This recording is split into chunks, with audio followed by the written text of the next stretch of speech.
ప్రాంత జిల్లాల్లో ఒక్క అసెంబ్లీ సీటు కూడా విడిచిపెట్టకుండా కూటమి ప్రభుత్వాన్ని గెలిపించారనంటే మత్స్యకారులు చంద్రబాబు నాయుడు గారి మీద, పవన్ కళ్యాణ్ మీద, అలాగే నరేంద్ర మోదీ గారి మీద ఎంత అభిమానంతో ఉన్నారో ఈరోజు మనందరికీ కూడా తెలుస్తుంది. ఆ నమ్మకాన్ని నిలబెట్టుకోవాలని ఈరోజు వేట నిషేధ భృతి పెంచారు.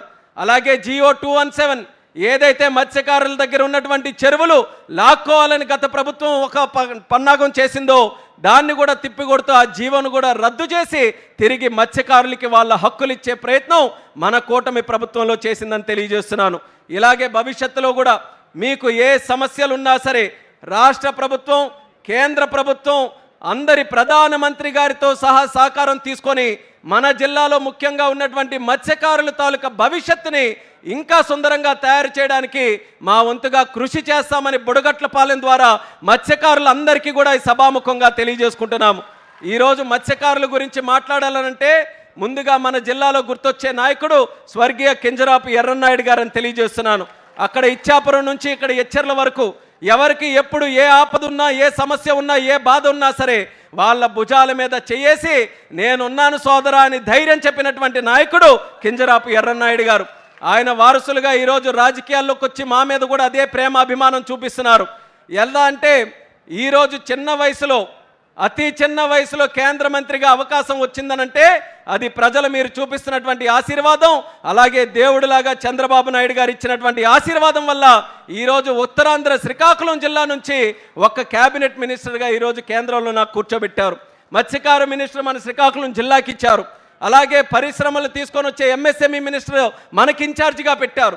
మంచి ప్రజాప్రతినిధులు ఎన్నుకునే అవకాశం ఈరోజు చంద్రబాబు నాయుడు గారు మన అందరికీ కూడా అవకాశం ఇచ్చారు. మా వంతుగా కష్టపడతాం. ఎందుకనంటే విని విని విని విని కూడా చెవుళ్ళు ఈరోజు నొప్పెడుతున్నాయి. శ్రీకాకుళం జిల్లా అంటే వెనకబడిందని మార్చాలి, తలరాతలు మారాలి. శ్రీకాకుళం సెట్ అవ్వాలంటే మన మైండ్ సెట్ మార్చాలన్నది ఇక్కడ ఉన్నటువంటి ప్రజలందరికీ కూడా నేను కోరుకుంటున్నాను. సముద్రం ఎంత సంపద, గంగమ్మ తల్లి తెలిసి ఎవ్వరికి కూడా మోసం చెయ్యదు. గంగమ్మ తల్లికి పెట్టడమే తెలుసు తప్ప ఏ ఒక్కరిని కూడా ఇబ్బంది పెట్టడం, చెడగొట్టడం, మోసం చేయడం తెలియదు.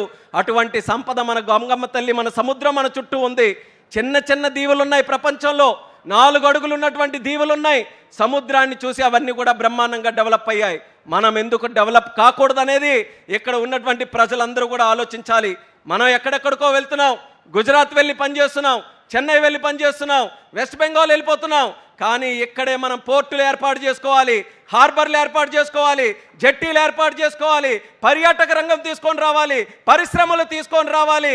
ఇంకా అవసరమైతే ఏ కార్యక్రమాలైనా మనకిక్కడికి రావాలి తప్ప మనం గడప దాటి వేరే పరిస్థితికి రాకుండా ఈ ప్రభుత్వం అన్ని రకాలుగా చర్యలు తీసుకుంటుందని తెలియజేస్తున్నాను.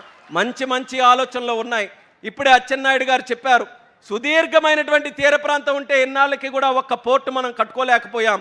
కానీ ఈరోజు చంద్రబాబు నాయుడు గారి ఆశీస్సులతో మూలపేటలో అద్భుతమైనటువంటి పోర్టు ఒకటి పూర్తి చేయబోతున్నాం. పోర్టే కాదు, ఎయిర్పోర్టు కూడా మన శ్రీకాకుళం జిల్లాలో ఏర్పాటు చేయాలని ఆయన ఒక ఆలోచనతో మాకు దిశా నిర్దేశం చేశారు. భవిష్యత్తులో జిల్లాలో ఒక ఎయిర్పోర్టు కూడా నిర్మిస్తామని ఈ సభాముఖంగా మీ అందరికీ తెలియజేస్తున్నాం.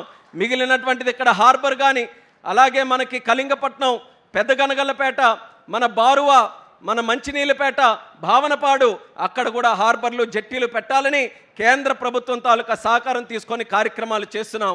అలాగే మీకు తీర ప్రాంతం నుంచి కోస్టల్ కారిడార్ ఒక హైవే పెట్టి మత్స్యకారులకి వాళ్ళు పెట్టుకునే చిన్న చిన్న పరిశ్రమలు కూడా ఊతమివ్వాలని చెప్పి ఒక ప్రత్యేక బీచ్ కారిడార్ కూడా చంద్రబాబు